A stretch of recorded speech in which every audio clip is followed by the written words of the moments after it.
빛 가운데 행하는 그리스도인이라고 하는 것은 죄가 없는 그런 그리스도인을 가리키는 것이 아니다라고 말씀드렸습니다.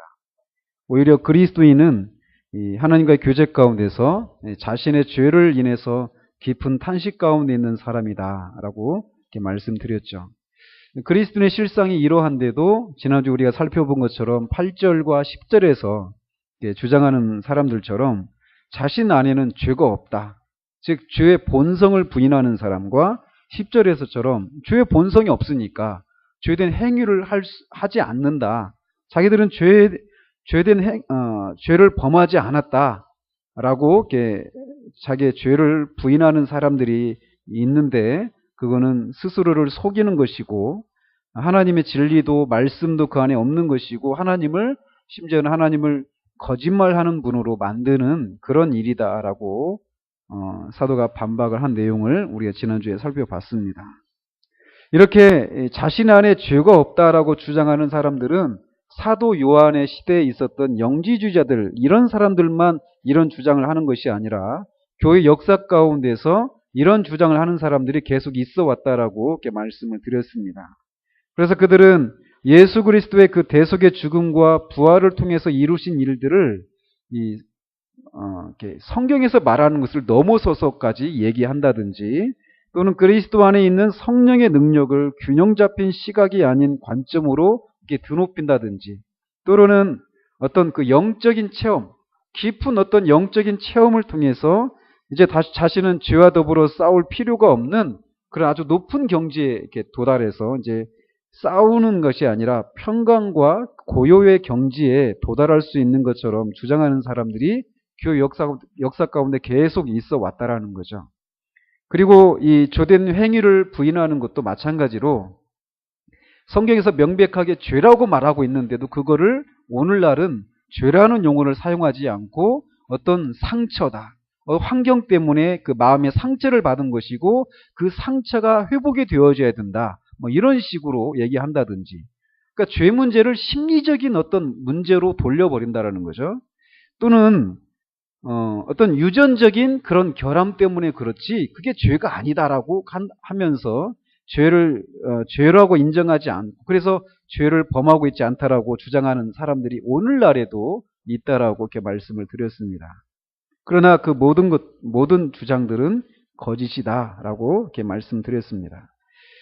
그렇다면 이 자신의 하나님과의 교제를 나누다 보면 오히려 이렇게 자신 안에 있는 죄를 더 발견을 하고 오라 누가 나를 이 사망의 몸에서 건져내랴라고 하는 그렇게 탄식하는 사람이 그리스도인인데 그렇게 자신의 죄를 발견하게 된다라면 하나님과의 교제 가운데서 어떻게 기쁨을 누릴 수 있는가 이런 질문이 생겨난다고 그랬죠. 또 그렇게 하나님과의 교제를 누리다가 자신 안에서 죄가 발견되면 이 하나님과의 교제에 대해서 어려움을 겪게 되는데 그때 우리는 어떻게 해야 되는가 이런 질문이 생긴다라고 말씀드렸죠. 그래서 이 첫 번째 질문은 오늘 제가 이제 말씀드릴 거고요. 지난주에는 그렇게 하나님과의 교제 가운데서 죄를 발견하고 하나님과 그런 교제를 나누는데 어려움을 느끼게 될 때 그때 우리가 어떻게 해야 되는가? 죄를 인정하고 그걸 고백하라고 말씀을 드렸습니다. 죄를 고백하되 세세하게 뭉뚱그려서 고백하는 것이 아니라 세세하게 고백을 해야 된다라고 이렇게 말씀을 드렸고 이 같은 죄를 반복해서 계속 짓는다 하더라도 계속해서 고백을 해야 된다라고 이렇게 말씀드렸습니다. 그래서 이 하나님과의 교제에 있어서 우리가 우리 편에서 해야 될 일이 무엇이냐?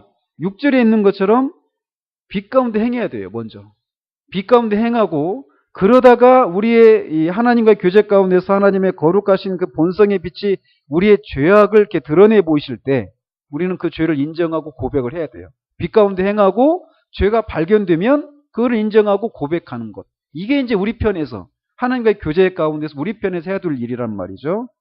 자, 그러면서 이제 지난주에는 말씀드린 것처럼 하나님과의 교제를 누리다가 우리 자신 안에서 죄가 발견되었을 때 우리가 어떻게 해야 되는가 이 문제를 우리가 다뤘다라면 지난주에 그 한 가지 또 다른 질문이 있죠. 이렇게 자신의 죄를 더 깊이 인식하게 된단 말이에요. 하나님과 교제를 나누다 보면.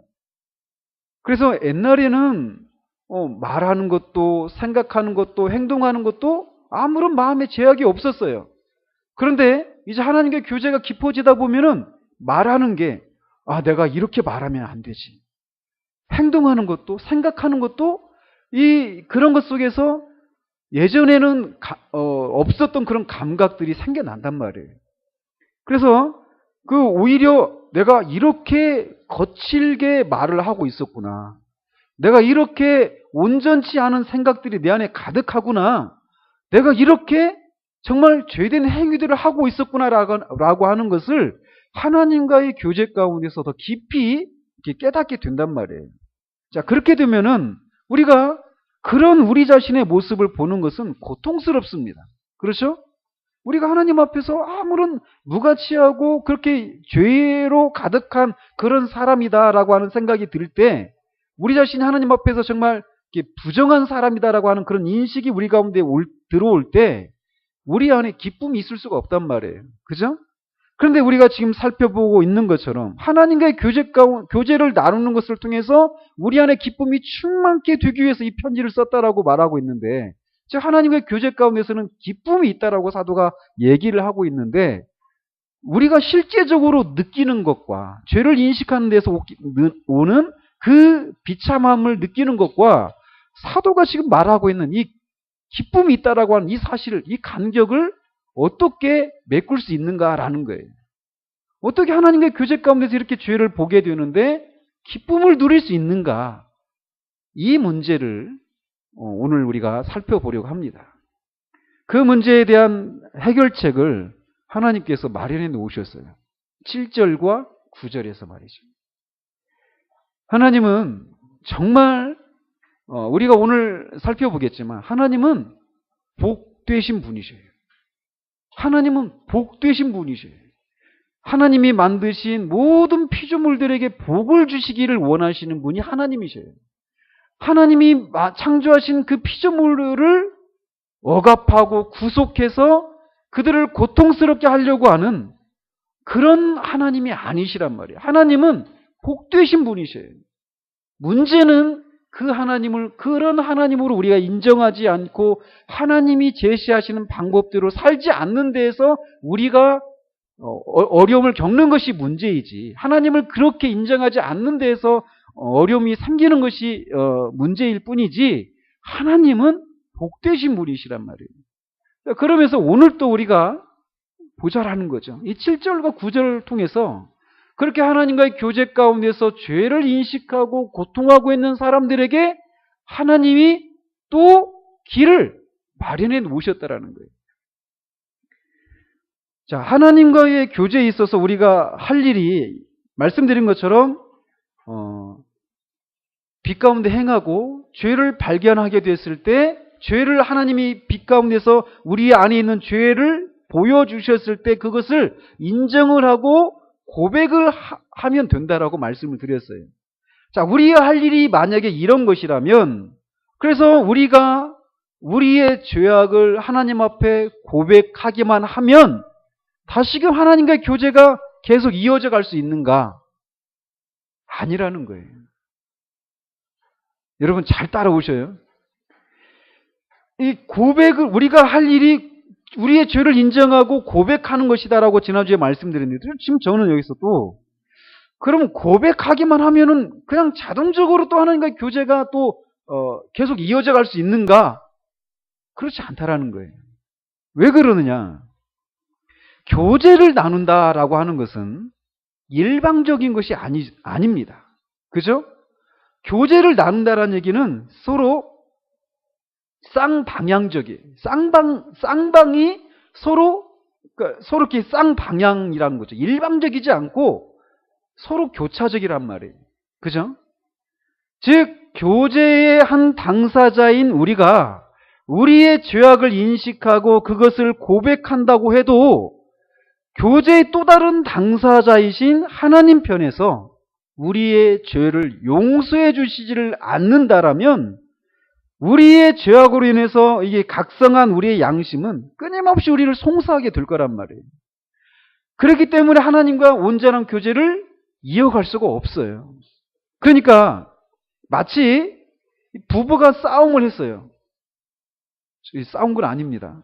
이 부부가 싸움을 하고 냉전을 치르고 있는데, 냉전을 치르고 있다가 어느 분 마음에 깜짝 이렇게 뜨끔한 분이 계신가 모르겠어요. 잘못한 한쪽에서 일방적으로 이 자신의 잘못을 인정하고 용서를 구하면 또 자연스럽게 그냥 아무런 일도 없었던 것처럼 그렇게 서로 교제가 됩니까? 아니죠. 뭐가 필요해요? 당한 입장에 있는 사람이 어때요? 그 잘못을 한 사람을 용서해 줘야 돼요. 그죠? 용서해 주는 것이 있어야만 다시금 교제가 가능한 거예요. 하나님과의 관계도 마찬가지라는 거죠. 우리가 우리의 죄를 인식하고 하나님 앞에 우리의 죄를 고백하는 것으로 그치는 것이 아니라 그렇게 고백을 했을 때 하나님 편에서 우리의 죄를 용서해 주시는, 그 용서해 주신 그런 확증이 우리 가운데 있을 때야 하나님과 우리가 교제를 다시금 이어갈 수 있다는 말이에요. 오늘 우리가 다룰 일들이 바로 그런 것이라는 거예요. 이렇게 우리의 죄악에 대해서 인식하게 될 때 하나님과의 교제 가운데 있는 우리들에게 하나님이 무엇을 해주실 수 있다라는 거예요. 무엇을 하시겠다라는 거예요. 그게 뭐냐? 7절에 있는 것처럼, 7절 하반절에 있는 것처럼 그 아들 예수의 피가 우리를 모든 죄에서 깨끗하게 하실 것이요. 또 9절에 그는 미쁘시고 의로우사 우리 죄를 사하시며 우리를 모든 불의에서 깨끗하게 하실 것이요 라고 말씀하고 계시다라는 거예요. 우리의 죄를 깨끗하게 하시는 그 예수 그리스도의 피와 그의 성품으로 우리의 죄를 깨끗하게 하시는 일들이 있기 때문에 우리가 다시 하나님과 교제를 이어갈 수 있고 그런 가운데에서 우리가 기쁨을 누릴 수 있다라는 거예요. 자, 그렇다면 여기서 지금 사도가 말하고 있는 이 죄를 깨끗하게 한다라고 한 이 말이 정확하게 어떤 의미인가라는 겁니다. 오늘 좀 다룰 얘기들이 조금은 우리가 이렇게 잘 따라오셔야만 합니다. 조금 어려울 수도 있으니까. 즉, 이 말, 죄에서 깨끗하게 해준다라고 한 이 말이 우리의 죄를 용서해 주는 것과 관련된 것인가? 아니면 우리 안에 있는 죄된 본성을 제거해 주시는 것과 관련된 것인가? 라는 거예요. 이 두 가지 차이를 아시겠습니까? 이 두 가지는 차이가 있습니다. 즉, 다른 말로 이 말씀에서 요한이 가르치고자 하는 것이 칭의에 관련된 것이냐 아니면 성화와 관련된 것인가 라는 거예요. 물론 여기서 사도 요한은 사도 바울이 즐겨 사용하는 칭의, 의롭게 여김을 받는다 또는 거룩하게 된다, 이 성화 이런 단어를 여기서는 사용하고 있지 않아요. 요한서신 전체에서도 이런 용어들이 나오지 않습니다. 그러나 그런 말을 사용하고 있지는 않지만 그런 교리를 다루고 있지 않은 것은 아니에요. 사도 요한도 그 용어들을 다루고 있는데, 그렇기 때문에 지금 이 질문, 이 죄를 깨끗하게 하실 것이요 라고 하는 것이 죄의 용서, 즉 칭의의 문제와 관련된 것인가 아니면 우리의 죄된 본성을 제거하는 성화와 관련된 것인가 라고 하는 이 질문을 우리가 질문에 대한 답을 얻기 위해서는 칭의가 무엇이고 성화가 무엇인가를 우리가 정의할 필요가 있습니다. 자, 그래서 칭의가 무엇이냐? 칭의는 우리가 하나님 앞에 의롭다고 칭해지는 것이에요. 말 그대로. 그래서 칭의는 우리의 죄에 대한, 우리가 죄의 용서를 받았다라고 하는 것을 넘어서서 우리의 죄악이 우리로부터 제거되어지는 것을 의미해요. 즉, 칭의는 하나님이 마치 우리를 용서해 주신 것을 넘어서서 마치 우리가 죄를 짓지 않은 사람처럼 의롭게 여겨주시는 거예요. 그러니까 칭의는 죄 용서를 받는다라고 하는 이런 개념보다 어때요? 큽니까? 작습니까? 훨씬 큰 개념입니다.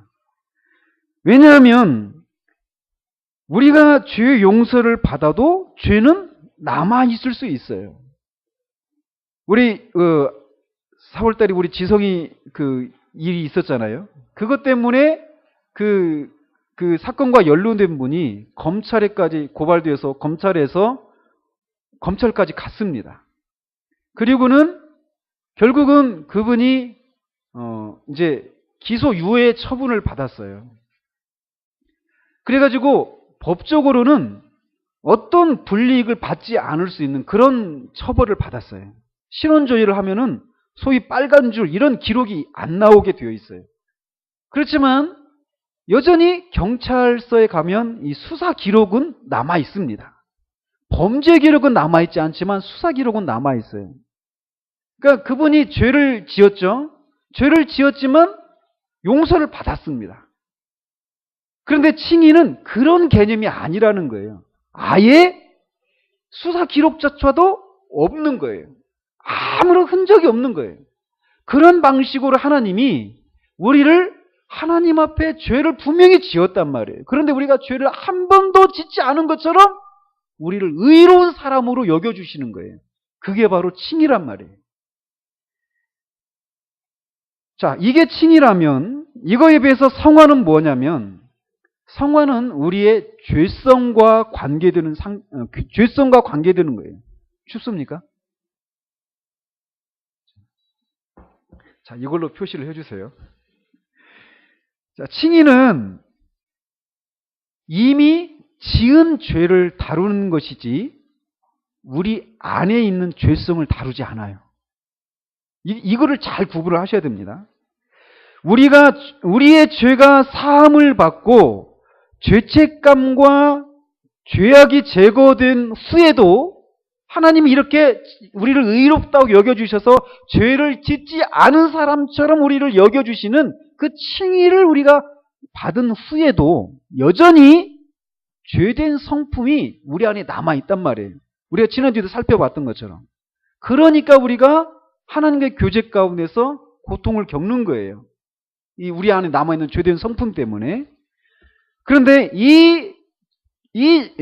그래서 성화는 이렇게 우리 안에 있는 죄된 성질과 죄된 성품과 이 성품을 바탕으로 해서 범하게 되는 죄의 활동을 계속적으로 제거하고 없애가는 과정이 성화다라고 말할 수 있다는 겁니다.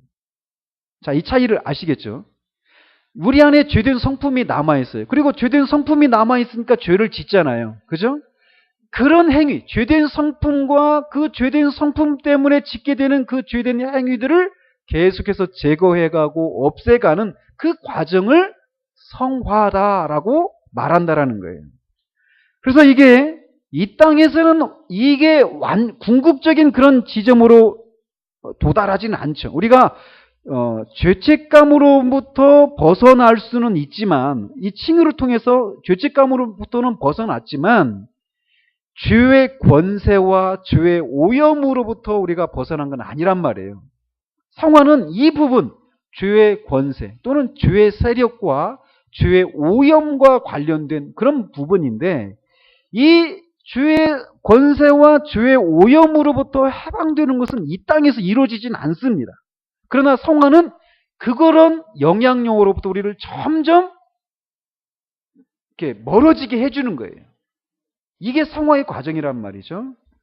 그래서 칭의는 우리가 지은 죄들과 이러한 죄들로 인한 죄책감과 관련된 것이고 성화는 우리 안에 내재하고 있는 우리 안에 남아있는 죄된 성품과 관계하고 있다는 거예요.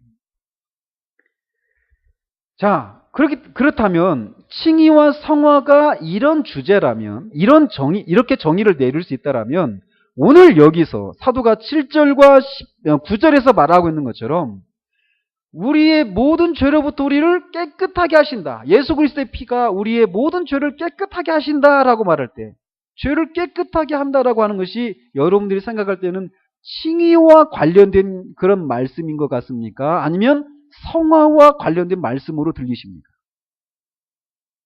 예? 자, 어떤 분은 이 모양 보니까 성화라고 하고 어떤 분은 칭이라고 말씀을 드리고 있어요. 자, 이 많은 사람들이요, 신앙생활 하고 있습니다. 이미 구원받은 사람이에요. 구원받은 사람인데 교회를 다니는 사람이라고 말하고 있는 거 아닙니다. 구원받은 사람이에요. 그런데도 칭의와 성화가 어떤 차이가 있는지를 구분하지 못하기 때문에 이 많은 사람들이 신앙의 기쁨을 누리지 못하면서 살아가는 경우들이 많습니다. 이전에 제가 청년 때 다녔던 교회가 그래도 말씀이 그래도 살아있다라고 하고 아주 진지한 그런 사람들이 모여있는 그런 교회였습니다. 그런데 그 안에 있는 많은 사람들이 이런 과정을 겪어요. 뭐냐? 말씀을 사모해서 막 교회로 옵니다. 여러분들처럼 그냥 어떤 일반적인 그런 교회 생활 속에서 선포되어지는 그런 말씀, 일반적인 오늘날 우리 시대 가운데 선포되고 있는 그런 말씀으로는 만족이 안 돼요. 어떤 사모함이 있습니다. 더 깊은 그런 은혜를 향한 사모함이 있어요. 그래서 그런 말씀을 쫓아서 왔어요. 와서 말씀을 듣는데 달라요. 말씀이 아주 깊이가 있고 아주 실제적이고 뭔가 달라요.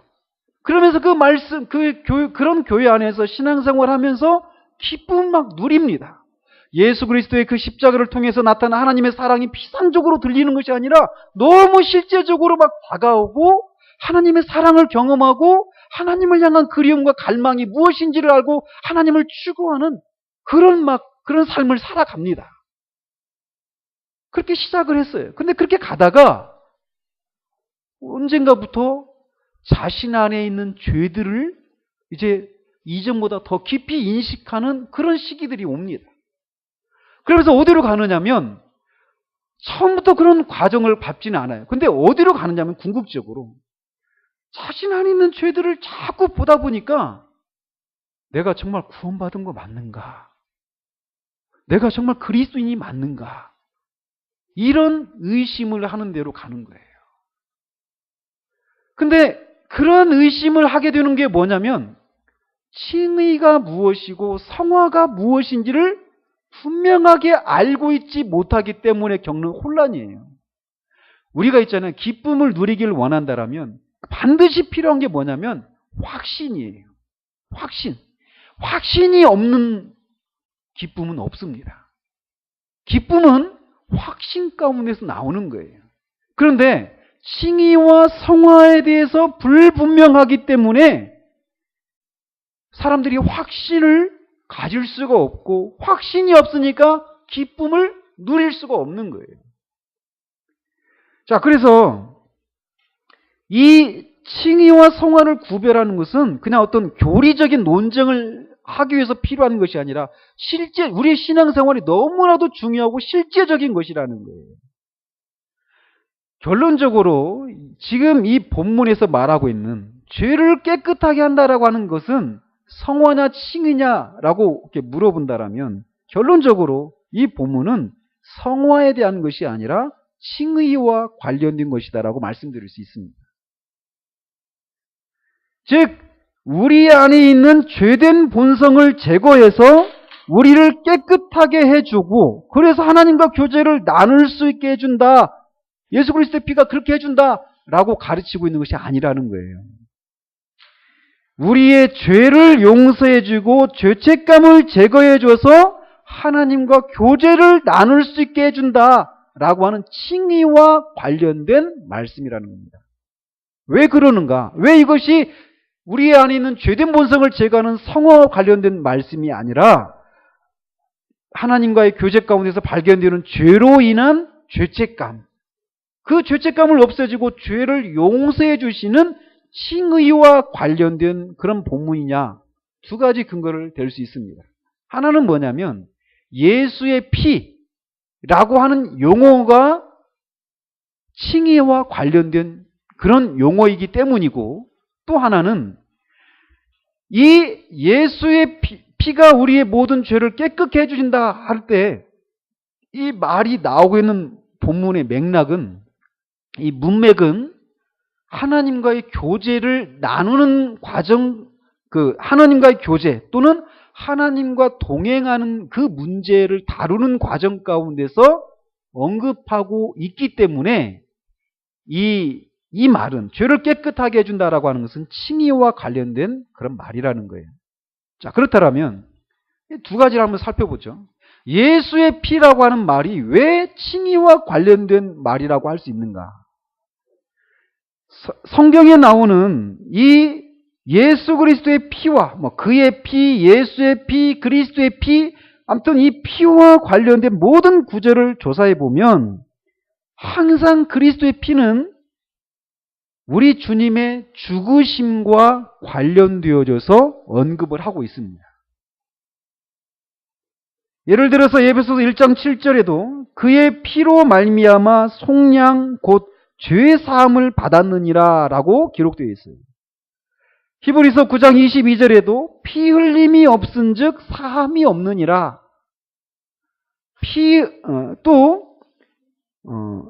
예수님이 그러니까 피를 흘렸다라는 얘기는 뭐예요? 죽으셨다라는 거잖아요. 왜 죽으셨는가? 로마서 6장 23절에 있는 것처럼 죄의 싹은 사망이니라 라고 하는 이 하나님의 법을 만족시켜 드리기 위한 죽음이었다라는 거죠. 그러니까 피를 흘렸다라는 얘기는 죽었다라는 얘기고, 그 죽음은 죄의 싹은 사망이다라고 하는 하나님의 법을 만족시켜 드리기 위한 죽음이었다라는 거예요. 즉 그리스도의 피는 항상 그의 죽음과 관련해서 사용하고 있다라고 우리가 말씀드릴 수 있다라는 거죠. 자, 그렇다면 이렇게 예수 그리스도께서 피를 흘리셨다는 얘기는 예수 그리스도께서 죽으셨다, 죽음과 관련된 용어인데, 예수 그리스도의 죽으심을 통해서 이루어진 결과가 무엇인가라는 거예요. 이것도 역시 답은 한 가지입니다. 뭐냐? 우리 주님의 죽음은 우리를 용서해 주시기 위한 것이에요. 죽음은 화목과 관계되고, 하나님과 화목하는 것과 관계되고, 칭의와 죄의 용서와 관계되는 것이라는 거예요. 다시 말해서 주님의 죽으심은 이 이상을 넘어가서는 안 된다라고까지 우리가 말해야 된다라는 거죠. 로마서 5장 10절 상반절에 사도 바울이 이렇게 말을 하고 있습니다. 곧 우리가 원수 되었을 때 그의 아들의 죽으심으로 말미암아 하나님과 화목하게 되었은즉 이라고 말을 합니다. 그의 죽으심으로 말미암아 하나님과 원수 되었던 우리가 화목하게 되었대요. 하나님과 우리가 화목하게 되기 위해서는 뭐가 필요합니까? 우리가 의롭게 되어지지 않는 한 하나님과 화목하게 될 수가 없어요. 즉 칭의가 필요하단 말이에요. 화목하게 되기 위해서는. 근데 이 화목하게 되기 위해서는 칭의가 필요한데, 그 칭의를 위해서 예수님이 죽으셨다라는 거예요. 그러니까 예수님의 죽으심은, 피 흘림은 죽음과 관련되고, 그 그리스도의 죽음은 칭의, 죄 용서와 죄책감과 관련된 그런 용어란 말이에요. 그리고 또 그 똑같은 로마서 5장 10절 그 하반절에 보면은 화목하게 된 자로서는 더욱 그의 살아나심으로 말미암아 구원을 받을 것이니라 라고 말하고 있습니다. 앞에서는 그의 죽으심으로 말미암아 하나님과 화목하게 되었다라고 말하고, 뒤에서는 그의 살아나심으로 말미암아 구원을 받을 것이니라 라고 말하고 있습니다.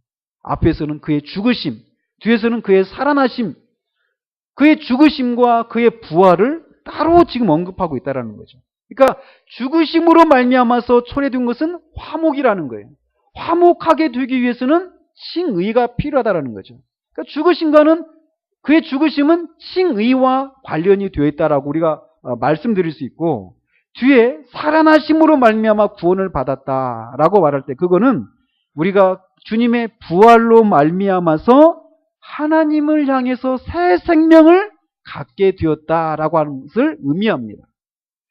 따라서 그리스도의 죽음은 칭의, 곧 죄책감과 관계하고 있고, 성화와 우리가 이렇게 완전하게 되는 그런 삶은 그리스도의 생명의 사역과 또 이 성령을 우리 안에 보내주신 이 부활하신 그리스도의 사역과 관계된 것이라는 거예요.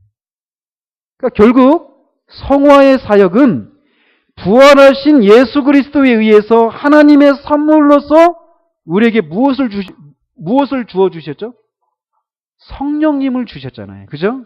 그러니까 성화는 부활하신 예수 그리스도의 사역으로 말미암아 하나님이 우리에게 선물로 주신 성령의 사역이다라고 결론 내릴 수 있다라는 거예요. 자, 그러니까 이렇게 그리스도의 죽으심은 죄책감, 즉 칭의와 관련되어 있고 관련되어 있다라고 말씀드릴 수 있어요. 그러니까 예수의 피가 우리를 모든 죄에서 깨끗하게 하신다라고 하는 것이, 그러니까 무엇과 관련된 거라는 거죠? 칭의예요, 성화예요? 칭의와 관련되었다라고 결론 내릴 수 있다라는 거예요. 자, 이렇게 예수의 피라고 하는 이 단어가 이렇게 그 칭의와 관련된 그런 용어이기 때문에 사도 요한이 여기서 우리의 죄를 깨끗하게 하신다라고 할 때 이 개념은 칭의와 관련된 그런 개념이라고 우리가 결론 내릴 수 있다라는 거예요. 또 하나는 왜 그런 결론에 도달할 수 있다라고 말씀드렸죠? 이 용어가 어떤 문맥 속에서 지금 나오고 있다라고요? 하나님과 교제를 나누는 것, 그런 문맥 속에서 이 주제가 다루어지고 있다라는 거예요. 자, 이게 뭐냐? 지금 요한이 지금 관심을 갖고 있는 것은 말씀드린 것처럼 하나님과의 교제에 대한 것이에요. 그죠? 그래서 지금 그는 우리의 죄된 본성에 관심을 갖고 있는 것이 아니라 하나님과 우리가 교제를 나누는 데 있어서 우리 안에서 죄가 발견되고 그로 인해서 죄책감을 우리가 갖게 되는 그 문제에 대해서 지금 관심을 갖고 있다라는 거예요. 자, 다시 한번 우리가 좀 정리할 필요가 있는데 뭐냐면 성경은 어느 곳에서도 하나님과의 교제를 나누기 위해서는 우리 안에 죄가 하나도 없어야 된다라고 말하고 있지 않다라는 거예요.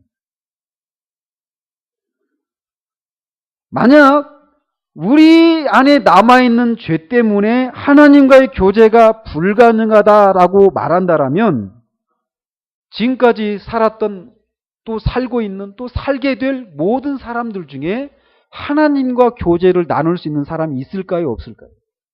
없습니다. 그죠?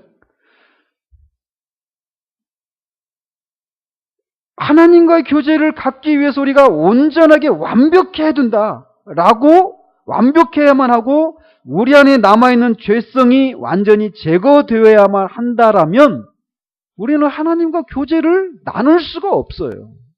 그죠? 따라서 요한이 지금 말하고 있는 것은 지금 이런 문제, 죄된 본성이 없어야 된다, 죄가 없어야 하나님과 교제를 나눌 수 있다, 이걸 말하고 있지 않다라는 것을 우리가 이 문맥 속에서도 우리가 읽을 수가 있다라는 거죠. 그렇기 때문에 성경은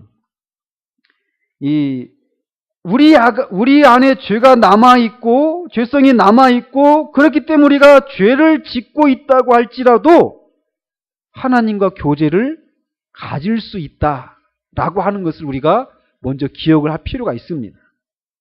자, 그런데 이렇게 하나님과의 교제를 갖기를 이렇게 열망하면서 빛 가운데서 그분과 함께 동행하기를 소원하지만 우리가 죄를 짓고 있는, 우리 안에 남아있는 죄를 발견하게 됐을 때 사탄이 우리에게 찾아오죠. 그러면서 야, 너는 그리스도인이 아니야. 너는 하나님과 동행할 수 있는 사람이 아니야. 네 안에 있는 죄를 봐라. 라고 말을 하면서 우리로 낭망하게 한단 말이에요. 하지만 여기에 그런 상황 가운데 있게 될 때 우리에게 하나님이 답을 주셨다라는 거예요. 예수 그리스도의 피가 우리를 깨끗하게 하신다라고 말씀하고 계시다라는 거예요. 그리스도의 보혈은 계속적으로 모든 죄악으로부터 우리를 씻어주신다. 또 저는 미쁘시고 의로우사 우리 죄를 사하시며 모든 불의에서 우리를 깨끗하게 하실 것이요 라고 말하고 있다라는 거예요. 하나님의 아들의 피가 우리를 죄로부터 씻어주신다 라고 말하고 있다라는 거예요. 그렇기 때문에 이 하나님의 아들 예수 그리스도의 보혈로 우리의 죄를 깨끗하게 씻어주시기 때문에 하나님과 계속해서 교제를 나눌 수 있다라고 사도가 말하고 있다라는 거죠. 자, 그래서 다시 한번 또 정리를 하면 그리스도인은 빛 가운데 행해야만 된다. 행해야만 되는 자가 아니고 어떤 사람은 이렇게 말한단 말이에요.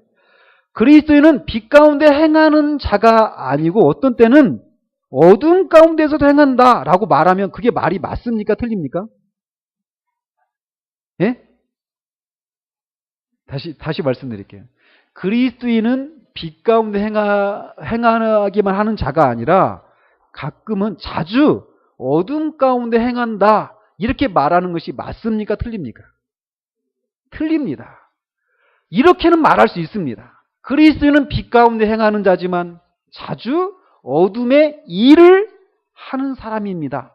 이건 맞습니까? 틀립니까? 이건 맞습니다. 지난주에 말씀드린 것처럼 영역의 문제라는 거예요. 아시겠죠? 자, 그래서 또 어떤 사람은 그래서 지금 여러분들이 혼란을 겪는 것 중에 하나 이거란 말이에요. 오늘은 하나님의 왕국에 속해 있다가 내일은 사탄의 왕국에 속해 있는 또는 사탄의 왕국에 속해 있다가 하나님의 왕국으로 왔다가 이렇게 계속 하나님의 왕국에서 사탄의 왕국으로 옮겨 다니는 일들이 그리스도인에게 가능합니까? 가능하지 않습니까? 가능하지 않아요. 가능하지 않은데 이런 혼란을 겪는단 말이에요. 우리가 하나님과 교제 가운데서 우리의 죄를 발견했을 때 나는 구원받지 못한 사람인가 봐. 나는 빛 가운데 행하는 사람이 아닌가 봐 라고 생각하면서 하나님 앞에 나아갈 담대함을 잃어버리고 있는 그 상태는 이런 개념을 분명하게 붙잡고 있지 못한 증거란 말이에요. 그래서 성경적으로 말하면 비록 우리가 죄를 범한다 할지라도 우리는 여전히 하나님의 왕국에 머물러 있다라고 말할 수 있다라는 거죠. 우리가 죄를 지었다고 어둠 가운데서 행하는 것은 아니라는 거예요. 우리는 비록 죄를 지어도 빛의 영역에 그리고 하나님의 왕국 안에 여전히 거하고 있다라는 거죠. 바로 예수 그리스도의 피 흘리심이 우리로 하여금 하나님의 왕국에 머물 수 있도록 해 주신다라는 겁니다. 하나님의 왕국 안에서 우리들을 죄로부터 여전히 구원하여 주시는 것이 바로 예수 그리스도의 피 흘리심이다라고 사도가 지금 여기서 말해주고 있다라는 거예요. 어떤 사람들, 여러분들도 이런 말을 사용할 수 있습니다. 말은 있잖아요. 말은 그 사람의 생각을 반영하는 겁니다. 그죠? 그러니까, 그래서 어떤 사람 이렇게 말을 해요. 그리스도인들은 죄를 지면 항상 이 갈보리의 십자가로 돌아가야 된다. 이렇게 얘기를 하죠. 이게 맞습니까? 틀립니까? 이 질문하니까 좀 선뜻 대답을 못하겠죠. 이 말 속에 어떤 의미가 있느냐면 그리스도인의 삶을 그냥 어떤 여정으로 생각하는 거예요. 그러니까 여정으로 생각한다. 이 말은 뭡니까? 여행하면 떠나갔다가 어떻게 됩니까? 계속 떠나기만 합니까? 돌아오죠. 그러니까 그리스도인의 삶을 한 어떤 여정으로 생각한다라는 거예요. 그래서 그리스도인이 막 하나님과 교제를 나누면서 순례길을 걸어갑니다. 그러다가 우리 안에 있는 죄를 발견하면 다시 돌아온다는 말이에요. 어디로? 갈보리 십자가로 돌아온다라는 거예요. 이게 성경적으로 맞습니까? 틀립니까? 그리스도인은 이런 것은 성경적인 개념이 아니에요. 우리는 갈보리로 다시 돌아가는 것이 아닙니다. 어떤 면에서 보면은 이 갈보리의 십자가는 항상 우리와 함께 하고 있다라고 말을 해야 돼요. 우리는 그리스도인의 삶에서 다시 이 원점으로 돌아가지 않아요. 마치 높은 산을 올라가려고 하는 사람이 산의 입구에서 돌부리에 채워가지고 산 입구에서 올라가기도 전에 산 입구에서 넘어지는 것과 이미 산에 올라갔다가 중턱쯤 갔다가 거기서 넘어지는 것과 똑같습니까? 틀립니까? 산 중턱에서 넘어진 사람이 다시 산 아래로 내려와가지고 다시 올라갑니까? 이게 어리석은 일이잖아요. 넘어졌으면 그 자리에서 일어나서 또 올라가야 되는 거예요. 그리스도의 삶이 바로 그런 것이라는 거죠. 근데 그리스도의 삶은 여정이다. 그래서 죄를 지면 다시 십자가로 돌아온다. 이게 아니라는 거예요. 이게 실제로 우리 가운데 있습니다. 죄를 지으면 항상 돌아오는 게 여기에요. 그리스도의 십자가의 보혈로 우리가 용서받았다. 그래서 다시 또 그 자리로 돌아옵니다. 마치 이미 결혼해서 살고 있는 부부가 있습니다. 아이까지 낳고 살고 있어요. 그런데 이 사람들이 막 싸워요. 부부싸움을 합니다. 근데 이 결혼하기 전에 아직 그 두 사람이 결혼하기 전에 남녀가 서로 싸우면서 막 결혼할지 말지 하면서 막 그렇게 싸우는 그런 것과 이미 결혼해가지고 아이까지 낳고 살고 있는데 그 가정에서 싸우는 것이 서로 같습니까? 틀립니까? 이건 완전히 다르단 말이에요. 그런데 이런 혼란을 겪는 사람이 있다는 말이에요. 여기서 지금 예수의 피가 우리의 죄를 깨끗하게 해주신다. 이 말은 지금 이런 개념, 죄를 지면 다시 십자가로 돌아가는 것. 그리스도인의 삶은 항상 그런 것이라는 것.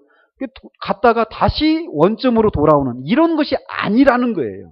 근데 마치 그런 것처럼 진보가 없어요. 계속해서 그 자리로 원점으로 돌아오는. 좀 간 것 같은데 다시 또 원점으로 돌아와서 다시 시작하는 이런 것을 계속 범하고 있는 사람들이 있다는 말이에요. 오늘 조금 길게 하겠습니다. 제가 10년이 훨씬 넘은 것 같아요. 하나님께서 죄 문제를 이렇게 다루시는 거예요. 제 안에 있는 죄를 막 발견을 그 죄 때문에 힘든 시간들을 보내고 있었습니다. 그런데 어느 날 잠을 자는데 이제 꿈을 꿨어요. 저는 꿈을 안 꾸고 자는 적이 없습니다. 날마다 꿈 꿉니다. 근데 그날 또 여지없이 꿈을 꿨는데 이제 무슨 꿈을 꿨는지 잘 기억이 안 났어요. 근데 이제 직장을 출근을 하고 있는데 제가 이제 직장이 여의도였거든요. 여의도 전철역에서 내려서 이제 그 밖으로 나오려고 계단을 막 올라가려고 하는데 그날 새벽에 꿨던 꿈이 생각이 나는 거예요. 어떤 꿈을 꿨냐면 꿈에 제가 장기를 두는데 제가 왕이 이제 왕 하나밖에 안 남았어요. 저는 장기 아시죠? 왕 하나밖에 안 남았어요. 근데 상대방은 막 많이 남았어요. 말도 있고 막 상도 있고 쫄도 있고 막 그래요. 근데 이 쫄 두 개가 남았는데 얘들이 계속 저를 막 오는 겁니다. 가지고 장군 막 하는데 제가 막 이 안 있잖아요. 거기서 이제 하나씩 내려오는데 완전히 외통수에 걸린 거예요. 그 상대방 쫄이 장군 하는데 외통수에 걸린 채로 꿈을 깬 거예요. 그 꿈이 계단을 올라가려고 하는데 그 꿈을 꿨던 게 갑자기 기억이 나는 거예요. 마치 제가 지금 하나님 앞에서 죄인이라는 것을 막 인식하면서 저의 그런 비참함을 그런 것을 막 느끼고 있는 그런 비참한 상황 가운데였는데 꿈마저도 완전히 외통수에 걸려있는 그 꿈을 꾸면서 막 같이 이렇게 둘이 짬뽕이 되니까 막 굉장히 마음이 힘든 거예요. 그런데 할렐루야. 갑자기 그 장기판이 갑자기 보이는 거예요. 기억이 나는 거예요. 어떤 상황이었느냐면 저는 왕은 살아 있었어요. 다 죽었는데. 근데 상대방은 말도 있고 상도 있고 막 쫄도 있었어요. 근데 상대방에게는 왕이 없었던 거예요. 할렐루야가 안 나오네. 장기가 어떤 건지 아십니까? 다른 왕 이외에 다른 그 장기판들이 아무리 많이 남아있어야 소용없습니다. 왕만 잡아먹으면 끝나는 거예요. 그죠? 그러니까 막 제 안에서 이게 갑자기 생각이 나는 거예요. 마치 그리스도인이 이미 그리스도로 말미암아서 어둠의 왕국에 있던 우리가 하나님의 왕국으로, 빛의 왕국으로 이미 넘어와 버렸어요. 그런데 우리 안에 남아있는 이 쫄들 막 이런 것들이 계속 우리를 공격하는데 이게 유효한 공격입니까? 아닙니까? 아니란 말이에요. 우리 그리스도인은 이거 아주 있잖아요. 이게 얼마나 제가 자유함을 누렸는지 몰라요. 여러분들이 하나님의 교제를 나누다가 여러분들 안에 있는 죄 문제를 가지고 고민을 하면서 내가 정말 구원받은 사람인가 아닌가라는 것을 기억날 때마다 이 예화를 생각하십시오. 예수 그리스도를 통해서 이미 상대방 왕이 우리 결정적인 이 일이 이미 끝났다라는 거예요. 상대방 왕이 없어졌어요. 내가 이미 이긴 거예요. 그리스도인은 그러니까 이미 이긴 싸움을 싸우고 있는 사람이라는 것을 기억하시라는 거예요. 자, 그래서 그렇게 우리가 죄를 짓고 있다는 것을 발견하고 우리 안에 있는 죄를 발견했을 때 우리가 할 일은 뭐냐? 그 죄책감에 눌려가지고 하나님 앞에 나아갈 담대함을 잃어버린 채 그 죄를 우리가 스스로 극복해 보려고 막 금식도 하고 또 열심히 새벽기도도 나가고 교회 봉사도 하고 막 경건한 삶을 애를 쓰는 그런 삶을 통해서 우리 안에 있는 그 죄책감을 제거해 보려고 하는 그런 노력을 할 필요가 있다 없다? 없다라는 거예요. 뭐예요? 우리의 죄를 고백하는 거예요. 우리의 죄를 고백하면 하나님이 예수의 피로 우리 안에 있는 그 죄책감을 깨끗하게 씻겨주신다라는 거예요. 그것이 하나도 없는 것처럼 우리를 대해주신다라는 거예요.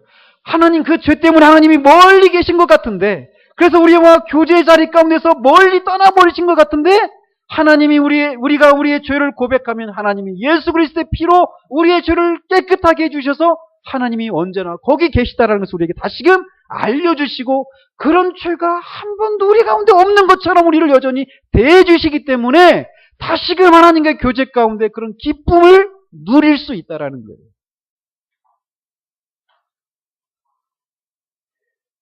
그렇기 때문에 여러분들이 하나님과의 교제를 나누다가 여러분들 안에 있는 그 죄들, 하나님이 교제 가운데서 계속 하는 우리 안에 있는 죄들을 더 막 보여주시거든요. 근데 그런 과정 가운데서 여러분들이 십자가로 다시 돌아가가지고 원점에서 다시 시작하는 것이 아니라 이 십자가가 여러분들과 함께 그 자리 가운데서 있다라는 것을 기억하시라는 거예요. 마치 고린도전서 10장 4절에서 다 같은 신령한 음료를 마셨으니 이스라엘 백성들이 광야를 지날 때 그 얘기입니다. 다 같은 신령한 음료, 반석에서 나오는 거죠. 반석을 치니까 그 물이 나왔잖아요. 그 사건을 말하는데 다 같은 신령한 음료를 마셨으니 이는 그들을 따르는 신령한 반석으로부터 마셨으니 지금 뭐라고 말하고 있어요? 그 반석이 그들을 뭐라고요? 따라왔대요. 예? 그러니까 물 마시려고 다시 돌아가는 게 아니라 뭐예요? 따라오는 거예요. 그 반석은 곧 그리스도시니라. 라고 사도가 말했던 것처럼 이 하나님과 교제를 나누다가 우리 안에 있는 죄를 발견하게 될 때 다시 십자가로 갈보리로 돌아가는 것이 아니라 그 갈보리 십자가가 우리와 함께 이 신령한 음료가 같이 이스라엘 백성 같이 동행하고 따라오는 것처럼 그리스도의 십자가가 우리와 함께 있다라는 것을 기억하시라는 거예요. 그러니까 이런 감격이 있는 거예요. 뭐냐면 우리는 우리 안에 있는 죄를 발견하고 내가 이렇게밖에 안 되는 사람이구나. 이것밖에 안 되는구나 발견하면서 낙심한단 말이에요. 근데 동시에 그리스도의 십자가가 거기까지 따라오는 거예요. 그 문제까지도 효력을 미치고 있는 것을 발견하는 거예요. 그러니까 어때요? 아, 주님, 여기까지군요. 우리가 주의 깊은 나락으로 빠지면 빠질수록 그리스도의 십자가가 더 크게 우리에게 다가온다라는 거예요. 그런 의미이지 다시 돌아가서 처음부터 다시 시작하는 이런 게 아니라는 거예요. 또 어떤 사람들은 그러니까 이 말을 그리스도의 피가 우리를 깨끗하게 해준다 이런 말을 어떤 사람 이런 식으로 해석한단 말이죠. 우리의 죄악을 취해서 보혈 아래 우리가 두어야 한다. 이런 개념도 아니라는 거예요. 우리는 다만 우리의 죄를 인정하고 우리의 죄를 고백하면 하나님이 우리의 죄 위에 그리스도의 피를 두신다라는 거예요. 그 피를 활용하시는 분은 우리가 아니라 하나님이시라는 거예요. 저는 미쁘시고 의로우사 우리 죄를 사하여 주신다라고 말씀하고 있습니다. 우리를 모든 죄악 가운데서 씻어주시는 것은 예수 그리스도의 보혈입니다. 이것은 하나님이 예비하여 놓으신 것이고 그것을 활용하시는 분도 하나님이시라는 거예요. 그렇기 때문에 우리는 빛 가운데 행하도록 부르심을 받았고 또한 죄악을 고백하도록 요청하고 있습니다. 그래서 우리가 죄악을 고백하면 하나님은 하나님 편에서 이 일을 우리에게 해주신다는 거예요. 그리스도의 보혈을 우리의 죄 위에 두셔서 그 보혈로 우리를 깨끗게 해주시는, 우리의 죄책감을 제거해 주셔서 다시금 하나님과 막힘이 없는 교제를 나눌 수 있도록 해주신다라는 겁니다. 그래서 오늘 본문에 나오는 것은 상호에 관한 내용이 아니라 칭의와 관련된 내용이라는 것입니다. 자, 그러면 마지막으로 사도가 이렇게 우리가 하나님의 아들 예수의 피로 깨끗하게 씻겨져서 하나님과 교제를 나눌 수 있다라고 말하는데 우리가 이렇게 예수 그리스도의 피를 의지할 수 있는 근거가 무엇인가라는 거예요. 그건 구절에 있는 것처럼 하나님의 성품 때문에 그렇다라는 거예요.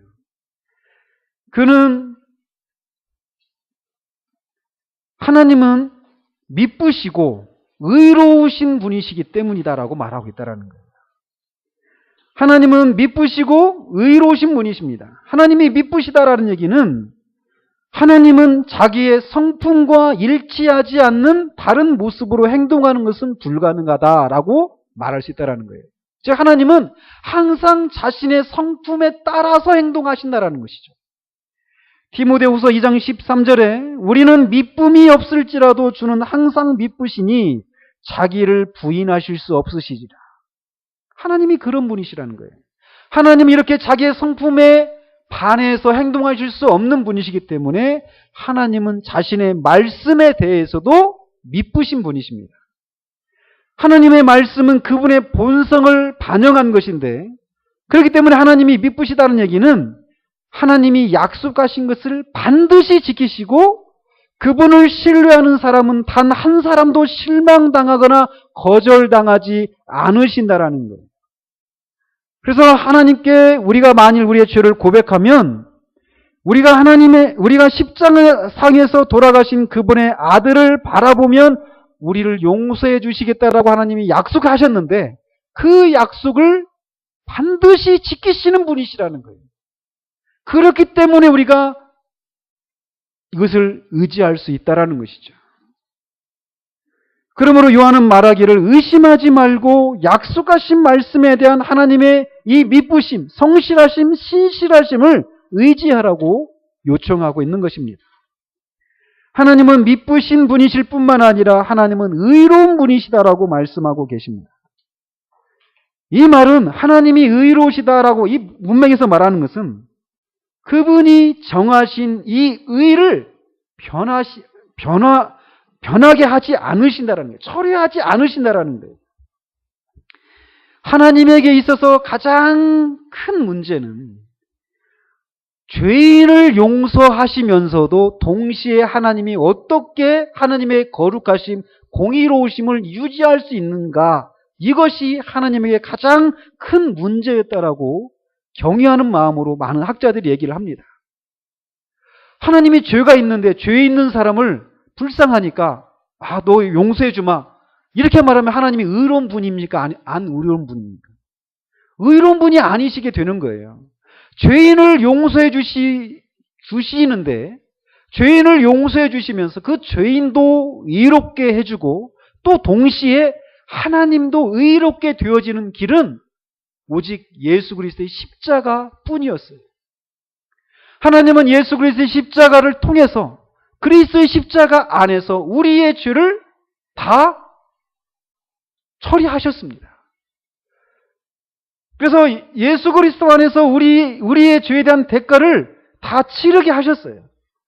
그래서 예수님이 우리 죄에 대한 대가를 치르셨다라고 한 이 말은 하나님이 다시금 우리에게서 어떤 죄값을 요구하실 수 있다 없다? 없다라는 거예요.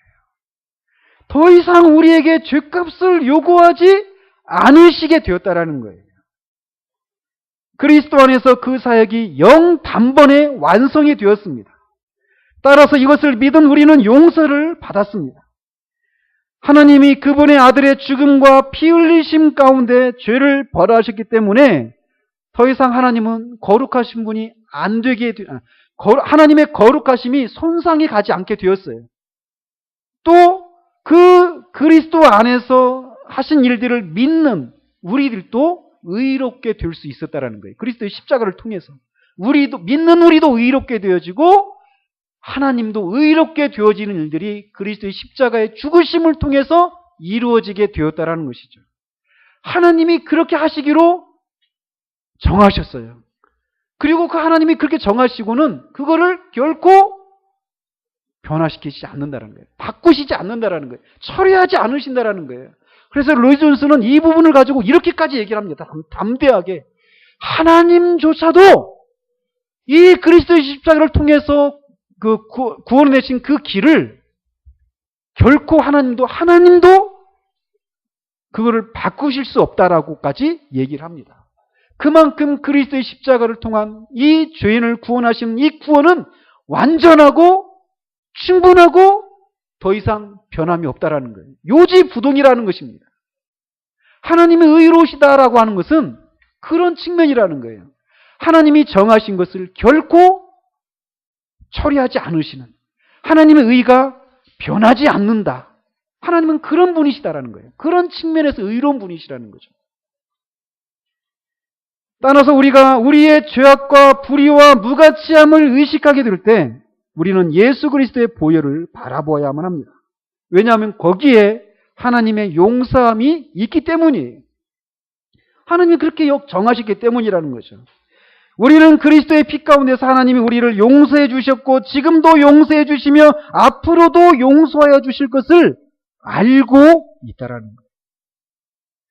그래서 이 벤크로프트라고 하는 그분이 높이 계신 하나님의 보좌 앞이라고 하는 그런 시에서 이렇게 노래하고 있습니다.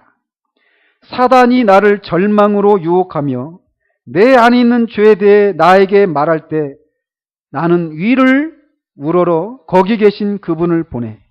그분이 나의 모든 죄를 청산하였네. 죄 없으신 구세주가 죽으셨기에 죄로 물든 내 영혼이 자유함을 얻네.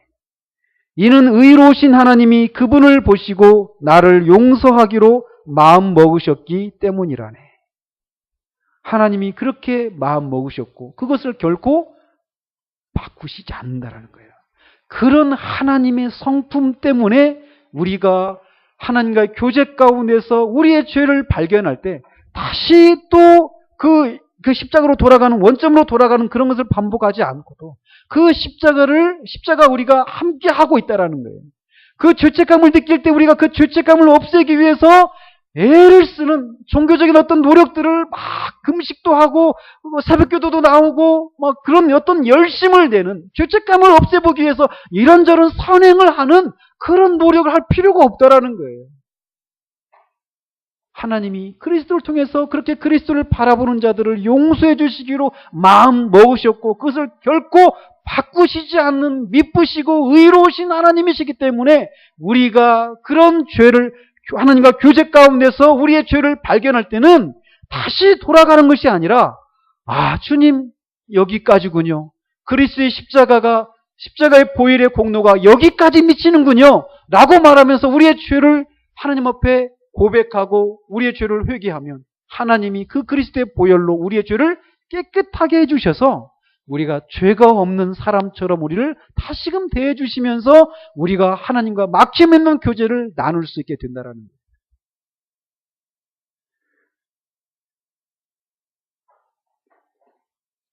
이 부분이 우리에게서 명확해야만 합니다. 사도는 지금 우리에게 그걸 말해주고 있어요.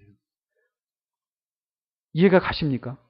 하나님과의 교제 가운데서 우리는 우리의 죄악을 발견하기 마련입니다. 그럴 때 피하지 마십시오. 또는 그것과 직면한다고 하면서 그 죄책감을 없애보려고 어떤 선행을 하고 하나님의 마음을 어떻게 마음에 들어보려고 애를 쓰는 그런 삶을 살지 말라라는 거예요. 그것을 발견할 때마다 나는 하나님의 뜻대로 살 수 없어. 하나님의 영광을 위해서 살 수 없어. 나는 죄인이야 하면서 그냥 그 자리 가운데 머물러 있지 말라라는 겁니다. 그저 그리스도의 십자가 그런 나를 용서해 주셔서 하면서 또다시 원점에서 다시 시작하는 그런 삶을 사시지 말라라는 거예요. 이것이 지난 제가 10여 년 동안 있었던 교회에서 보고 있는 가르침의 전부였어요. 이것이 분명하지 않기 때문에 이런 것, 여러분의 죄악을 발견하면 사도가 말하는 것처럼 여러분의 죄를 고백하십시오. 그러면 하나님이 그리스도의 피로 우리의 죄를 깨끗하게 해주십니다. 우리의 죄책감을 제거해 주십니다. 하나님이 여전히 우리를 사랑하고 계시다라고 하는 것을 우리에게 보여주십니다. 우리의 죄를 용서해 주시고 용서해 주신 걸 넘어서서 우리가 그런 죄가 없는 사람처럼 대해 주신다라는 거예요. 그것을 교제 가운데 계속해서 누리시는 여러분이 되시기를 바랍니다. 이것이 세상을 이깁니다. 이것이 죄를 이깁니다. 기도하겠습니다.